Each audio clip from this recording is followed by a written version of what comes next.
Hello, friends, fans, followers from the beautiful Don River in Toronto, Canada. It's Michael Moon here. I'd like to try a whole new format for me. Obviously, it's not new for most of you. But this is, since my Facebook got hacked a year ago, I've been kind of offline and needed that.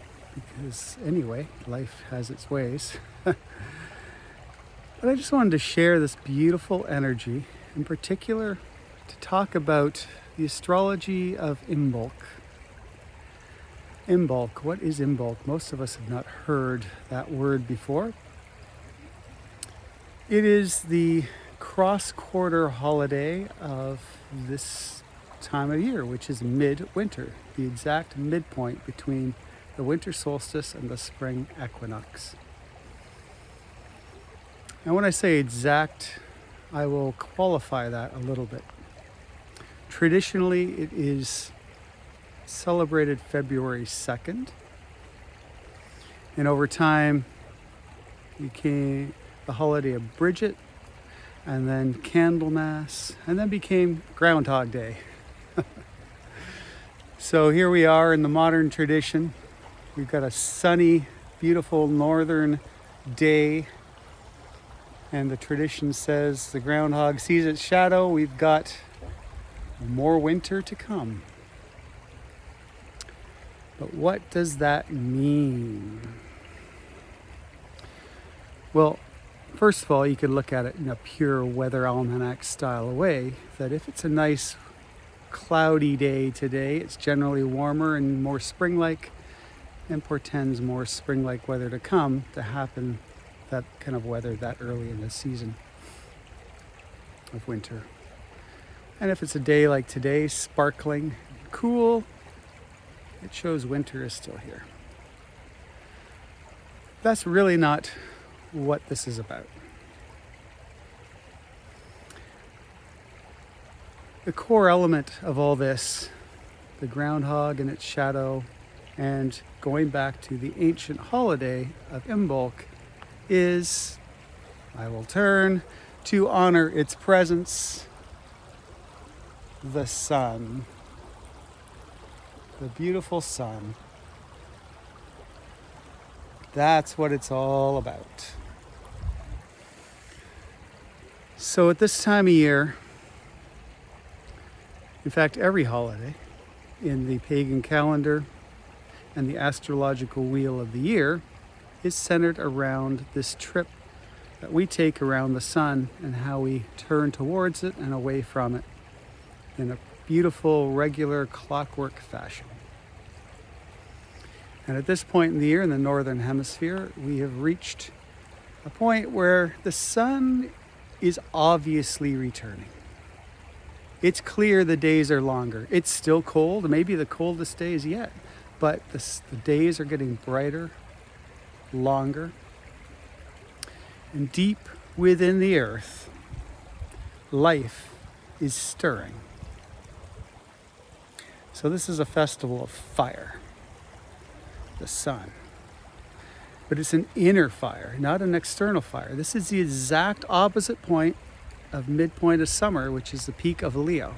This is peak Aquarius.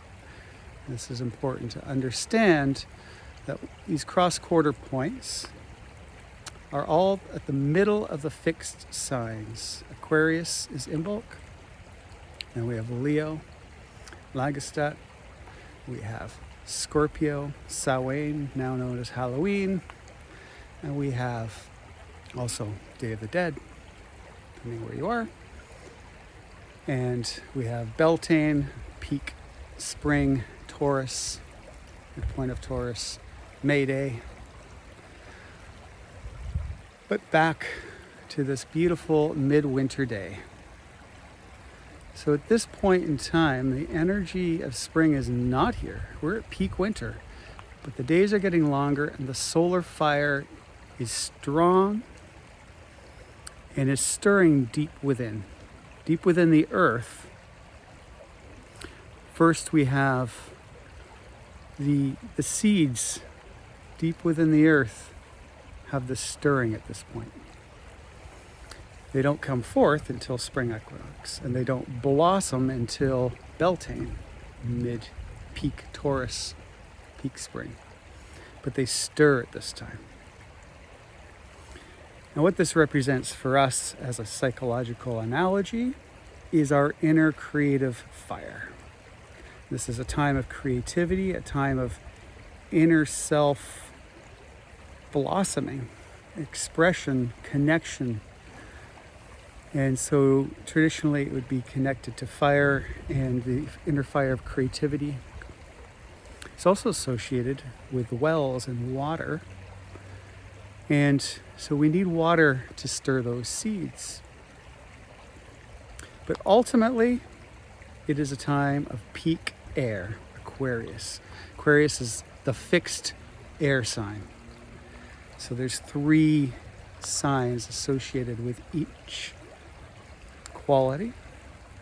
Aquarius is the fixed. Fixed meaning the peak of each season. So it's the strongest of that element. And so Aquarius is this time of year.